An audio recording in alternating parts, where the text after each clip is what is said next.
कहाँ नहीं है। जनमानस को ज्ञान का अमृत पिलाते हुए गुरु नानक देव भारत के कोने कोने की यात्रा कर चुके थे। कुछ दिन करतारपुर में विश्राम करने के पश्चात उनके हृदय में भगवत भक्ति का प्रचार करने की एक नई लहर उठी। उनकी आत्मा ने उन्हें आवाज दी, उठो नानक, अभी तुम्हारा कार्य पूरा नहीं हुआ। अभी कुछ और लोग तुम्हारी प्रतीक्षा कर रहे हैं। अपनी अंतर आत्मा की आवाज पर गुरु नानक देव अरब देशों की यात्रा पर चल पड़े। उन दिनों हाजी लोग सूरत के बंदरगाह से ही मक्का मदीना की यात्रा के लिए जाया करते थे। गुरु नानक देव भी सूरत पहुंचे। वहां से पानी वाले जहाज पर चढ़कर वे अरब देशों की ओर चल पड़े। भाई मर्दाना भी उनके साथ थे। सागर तट से मक्का तक पैदल चलते चलते गुरुजी मरुस्थल की यात्रा में काफी थक चुके थे। मर्दाने को उन्होंने कहा कि अब तुम सो जाओ। वहां हज यात्रा करने आए सारे हाजी गुरु नानक देव के आसपास ही लेटे हुए थे। रात में गुरु नानक देव जब ठंडी ठंडी रेत पर सो रहे थे तो उनके पांव मक्का की ओर थे, जिसे काबा कहा जाता था। मक्का की ओर, काबा की ओर पैर पसार कर सोना मुस्लिम आस्था की दृष्टि में बड़ा अपराध माना जाता था, क्योंकि मक्का शरीफ खुदा का घर है। अस्तु मुसलमान हाजियों ने जब एक फकीर को, जो कि गुरु नानक देव थे, मक्के की ओर पांव किए लेटे देखा तो वे क्रोधित हो गए। वे सभी गुरु नानक देव के पास आए, परंतु गुरु नानक देव तो आराम की नींद सो रहे थे। उन्हें क्या पता कि लोग उनके बारे में क्या सोच रहे हैं। हाजी लोग क्रोध से भरे उनके पास खड़े थे। उनके वश में होता तो वे उन्हें जान से मार डालते, परंतु गुरु नानक देव संसार में रहते हुए भी इस संसार के मानव कहाँ थे। वे तो महामानव थे, महापुरुष थे। वे बड़ी ही महान आत्मा तथा एक उच्च कोटि के ईश्वर भक्त थे। उनके चेहरे से आत्म प्रकाश छलक रहा था। उनके पास खड़े हाजियों में क्रोध से भरा हुआ एक हाजी गुरुदेव नानक के पास आया और गुस्से में बोला, तू कौन है जो खुदा के घर की ओर पांव करके लेटा हुआ है? चल उठ यहाँ से। विश्राम की स्थिति में गुरु नानक देव ने अपनी प्रकाश भरी नजरें खोली, धीरे से मुस्कुराए और बोले, क्या बात है भाई?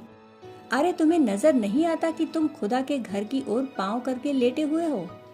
गुरु नानक देव ने कहा, भाई गुस्सा क्यों होते हो? मैं तो एक फकीर हूँ, मुझे तो पता नहीं खुदा का घर किस ओर है। फिर मैं बहुत थका हुआ हूँ। तुम यदि चाहते हो कि मैं खुदा की ओर पांव ना करूँ तो तुम ही उठाकर दूसरी ओर कर दो, जिस ओर खुदा का घर नहीं है। वह हाजी तो क्रोध से भरा हुआ था ही। उसने बड़े क्रोध और नफरत से नानक देव के पांवों को उठाकर दूसरी ओर कर दिया। पर यह क्या, वह हाजी जिस ओर गुरुजी के पांव घुमाता, मक्का भी उसी ओर घूम जाता। हाजी ने समझा, शायद यह मेरी भूल है, शायद मैंने पांव घुमाए ही नहीं होंगे, इसीलिए अभी भी पैर मक्का की ओर ही हैं। उसने एक बार फिर पांव घुमा दिए, पर खुदा का घर फिर उसी ओर घूम गया। वहां खड़े सभी हाजी यह देखकर दंग रह गए। वे चुपचाप खड़े थे। यह चमत्कार देखकर हाजियों ने सोचा, भला यह कैसा व्यक्ति है जिसने खुदा के घर को हिला दिया? यह जरूर कोई पहुंचा हुआ फकीर है। वहां खड़े सभी हाजी गुरु नानक देव के चरणों में गिर पड़े और क्षमा मांगने लगे। यह बात वहां चारों ओर फैल गई। दूर देश से आए हाजी, काजी और मौलवी आदि गुरु नानक देव के पास आने लगे। वे सभी गुरु नानक देव से वार्तालाप करने को उनके पास बैठ गए, परंतु वार्तालाप के बहाने वे सभी वास्तव में गुरु नानक देव की परीक्षा लेना चाहते थे। अंतर्यामी गुरु नानक देव उनके मनोभाव को समझ चुके थे। वहां उपस्थित लोगों में से एक काजी ने प्रश्न किया, आप हिंदू हैं या मुसलमान? मैं न हिंदू हूँ और न मुसलमान, मैं तो ईश्वर का पैदा किया हुआ एक प्राणी हूँ। मैं उस ईश्वर का सच्चा सेवक भर हूँ, गुरु नानक देव ने उत्तर दिया। काजियों ने फिर प्रश्न किया, यदि आप कुछ नहीं हो तो बताओ हिंदू और मुस्लिम में से अच्छा कौन है? दोनों एक ही ईश्वर के द्वारा पैदा हुए प्राणी हैं। उन्होंने आगे कहा, ईश्वर तो प्रेम का सागर है। जहाँ प्रेम है वही ईश्वर है, और जहाँ नफरत है वहाँ शैतान। प्रश्न यह नहीं है कि ईश्वर कहाँ है, प्रश्न यह है कि वह कहाँ नहीं है। वह तो हर प्राणी की आत्मा में विराजमान है। वह सर्वत्र है, सर्वव्यापी है। वह निराकार ब्रह्म कहाँ नहीं है। वह यहाँ भी है, वहाँ भी है। वह पास भी है और दूर भी। वह तो ब्रह्मांड के कण कण में व्याप्त है।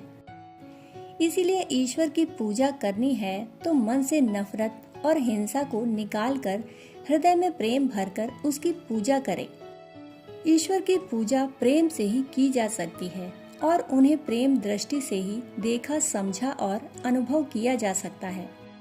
गुरु नानक देव की बातें सुनकर वहां उपस्थित सभी हाजी, काजी और मौलवी हतप्रभ थे और विस्मित भी। गुरु नानक देव को सुनकर उन्हें यह समझ में आ गया था कि वास्तव में ईश्वर सर्वत्र है, व्यापक है। वह प्रेम स्वरूप है, ज्ञान स्वरूप है, आनंद स्वरूप है।